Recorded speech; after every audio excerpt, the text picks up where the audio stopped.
وعلى آله وأصحابه أجمعين. Assalamu alaikum wa rahmatullahi wa barakatuhu.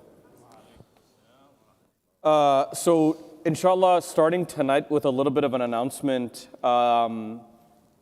It's a very, very, heavy announcement that our dear brother, Sayyid Haider Ali Sarwar, who is basically the beloved father of Brother Sabi Ali, who is the owner, he's basically the grandfather of the owner of Jimmy's restaurant. So a lot of us, mashallah, have benefited from his catering, his generosity, mashallah, throughout the years. And so just keep, inshallah, Brother Sayyid, inshallah, in your du'as. Allah subhanahu wa ta'ala gives him maghfirah, and Allah subhanahu wa ta'ala forgives him for all of his mistakes, inshallah ta'ala. So the Salatul Janazah will be tomorrow at IACC, right after Dhuhr, which is at 2 p.m., inshallah.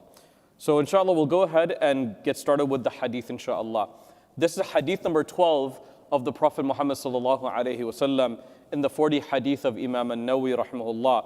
This hadith, it says, عن أبي هريرة, this hadith is hadith number 11, I apologize. This hadith, the Prophet sallallahu alayhi wasallam, it says here, عن أبي محمد الحسن ibn Ali ibn Abi Talib, Sibti Rasulullah sallallahu alayhi wasallam. So the person who narrated this narration is none other than the grandson of the Prophet sallallahu alayhi wasallam, Al-Hasan ibn Ali radiyallahu ta'ala anhuma. The reason we say anhuma is because in Arabic, huma is referring to two. And so the hadith it's saying, may Allah be pleased with Al-Hasan radiyallahu an, and also his father, who was Ali radiyallahu an. So radiyallahu anhuma. And it says here, Sibti Rasulullah sallallahu alayhi wasallam. He was the grandson of the Prophet sallallahu alayhi wasallam, wa rayhanatihi radiyallahu anhuma. And he was the love, the dear of the Prophet sallallahu alayhi wasallam. So even look at the way, sometimes when you read hadith, a very interesting practice to actually follow is reading the way that the narrator is described. Okay? So when you read the name Al-Hasan radiyallahu an, this is the grandson of the Prophet Muhammad sallallahu alaihi wasallam, you understand that the way that he's described is Sibti Rasulullah sallallahu alaihi wasallam wa Rayhan. He is the beloved, the dear of the Prophet sallallahu alaihi wasallam, right? This is the way that the Prophet sallallahu alaihi wasallam's family was described. So think about how beloved Al-Hasan and Al-Husayn were. I'll share like a short little kind of allusion to why I say this is because there are multitudes of narrations that talk about how beloved these two were to the Prophet ﷺ. There was a time in which the Prophet ﷺ was praying. He was praying and he was in his sajda. Sajda, by the way, if anyone knows, sajda is the closest that a Muslim can be to Allah. It is the closest that a Muslim can be to Allah. It is sometimes some of the scholars, they say, it is because when your forehead is on the floor, your most honorable part of your face is on the floor, and you are glorifying to Allah subhanahu wa ta'ala's oneness. You're saying, Subhana Rabbil A'la, right? And in this position, when the Prophet ﷺ was in his sajda, his prostration, Al-Hasan, his grandson, and Al-Husayn, his other grandson, both the children of Ali and Fatima, they were essentially jumping on the back of the Prophet ﷺ. And subhanallah, the Prophet ﷺ, he actually elongated his sajda. He elongated his prostration. So after the salat was over, after the prayer was over, some of the companions, radiallahu anhum, they asked the Prophet ﷺ, Ya Rasulullah, why'd you extend your prayer? Usually, when there are kids running around and, there's a lot of noise, people are playing and whatever, people usually shorten their prayers. And the Prophet said something fascinating. He said, while you saw an imam leading prayer, my grandchildren saw a horse that they could ride. This was who he was, sallallahu alaihi wasallam, by the way. So, just kind of like a tangent, if I may.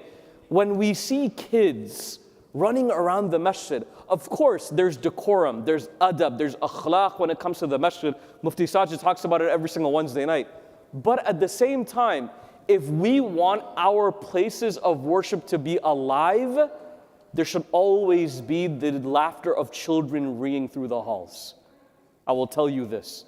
Nothing makes me happier personally than to see kids smiling inside of a masjid.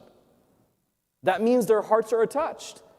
That means their idea of a place of worship is something that is happy. This is important, by the way, for the heart of a young believer. They're not interested in fiqh right now. They're not interested in aqeedah. They're not interested in tafsir and usul. What they're interested in is playing tag.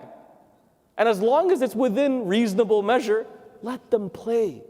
Let them play, inshaAllah ta'ala. The laughter of children was something that never bothered the Prophet ﷺ. And so the matan, here it says that Al-Hasan, he says, قال حفظت من رسول الله صلى الله عليه وسلم. He says that I memorized this from my grandfather, the Prophet ﷺ. So if he memorized this, what is the logical deduction of the narration? Is it long or short? It's shorter. If it's something that was easily memorized, it is shorter. And so he says, قال رسول الله صلى الله عليه وسلم دع ما يريبك إلى ما لا يريبك. أو كما قال عليه الصلاة والسلام. That's the end of the hadith. What does the hadith mean? دع ما يريبك, leave that which causes you doubt, إلى ما لا يريبك, and go towards that which does not cause your heart doubt. It's a very important hadith, by the way. A lot of scholars, they use this hadith to actually describe the state of our heart when making a decision in Islam. There are a lot of things in Islam, and I described this weeks ago, that are black and they're white. The Prophet ﷺ, he says, "Inna halala bayyinun wa inna al-harama bayyinun." Allah and His Messenger have made certain things distinguishably clear. But then the Prophet ﷺ also says, وَبَيْنَهُمَا الْمُشْتَبِهَاتِ, and between the two things that are very clear, there are things that are called doubtful matters. Doubtful matters. And then in that hadith, he says that when a person goes and strays towards the doubtful matters, it's only a matter of time until they actually open themselves to things that are completely haram. And so the Prophet ﷺ in this hadith, he says, if you ever have a question in your heart about whether or not you should be doing something, a great compass for you to follow is actually your own heart. Follow your own heart. Don't stray away from what makes you comfortable. If there's something that makes you uncomfortable, there is a reason why that the heart is made the way that it is. أَلَا وَهِيَ الْقَلْبِ. Your heart is not just a random coincidental piece of flesh within your body. Allah has allowed your heart to be a great compass of decision making. And whether it is haram or not is not always the question of whether I should do it or not. There are certain things that are technically permissible that you probably for that time should not technically do. Correct? I'll give you an example. An example is delaying your salah. Is delaying your salah while still praying within the parameters of time for that prayer, is it technically allowed? Of course it is. Of course it is. But a believer should be uncomfortable by praying their prayer at the very end of its time. A believer should want to offer their salah at its rightful time when it comes in. And that feeling in your heart is something that's very powerful. So the Prophet ﷺ, he says, دَعْ مَا يُرِيبُكْ إِلَى مَا لَا يُرِيبُكْ. Leave that which is doubtful and move towards things that cause your heart to be in sukoon, in a place of rest. I'll end with this beautiful short, story from the life of the Prophet ﷺ. One time the Prophet ﷺ, he was actually walking, he offered salah a little bit late, and he was walking in the streets with one of his wives, and her name was Safiya bint Huyay. Okay? He was walking in the nighttime with her. All right? And as he was walking, the Prophet ﷺ, he said, I saw two men walking a little bit in the distance away from me. We were walking in two different kind of areas, but they were walking in the distance. And the Prophet ﷺ, he says, wait, I have to tell you, this is my wife, Az-Zawji, Safiya bint Huyay. This is my wife, Safiya. And the men, they said, Ya Rasulullah, why would we ever question that? If you're walking in the distance and we see you walking with a woman, we would assume that the woman would be someone that is mahram for you, that is allowed for you.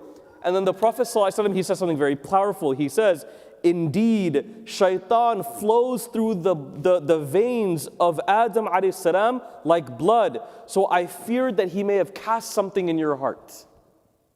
Think about this. He didn't have to clarify. He could have just kept walking.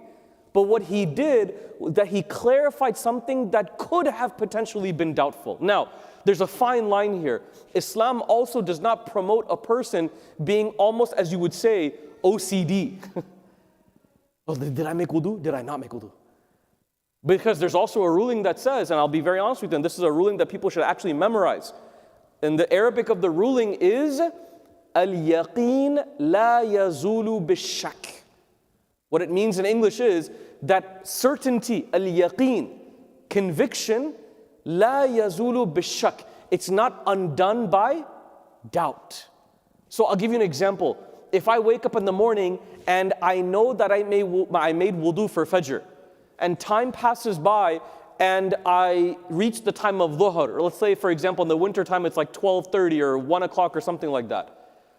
And I don't know if I still have my wudu, but I know for a fact that I did my wudu for Fajr, and I know for a fact that I did not go to the bathroom. What is the principle that I follow? Al-yaqeen la yazulu bishak. Don't allow your anxiety to get to you, because spiritual anxiety is also a thing. People doubt everything that they do. They go to restaurants that have the halal symbol on it, and they're like, I don't know if it's halal, brother. Habibi, there's a sign that says halal in Arabic. You've also seen other Muslims that you trust eating at that restaurant. Don't be the person who causes doubt in a situation that Allah has removed doubt from. This is also not wise in Islam.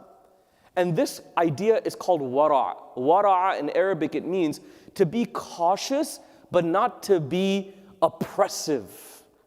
Be cautious for yourself. Make sure you do your due diligence. But don't become overly cautious to the point where you become, and I'll utter this word, to the point where you become suspicious. Be cautious, but do not be suspicious. This is a principle that everyone should memorize. There's always going to be room in our religion to be cautiously aware of our decisions. But don't be so overly concerned and so overly anxious that you not only cause doubt for yourself, and that you cause doubt for everybody else around you. May Allah subhanahu wa ta'ala allow our hearts to be compasses for us when it comes to making decisions for our own lives. And may Allah subhanahu wa ta'ala guide us always to the right decision. And may Allah subhanahu wa ta'ala allow us to follow Islam in the way that the Prophet sallallahu alaihi wasallam, he followed it. And may Allah subhanahu wa ta'ala forgive us for our mistakes. Ameen Rabbil Alameen. Jazakumullahu khairan. Assalamu alaikum wa rahmatullahi.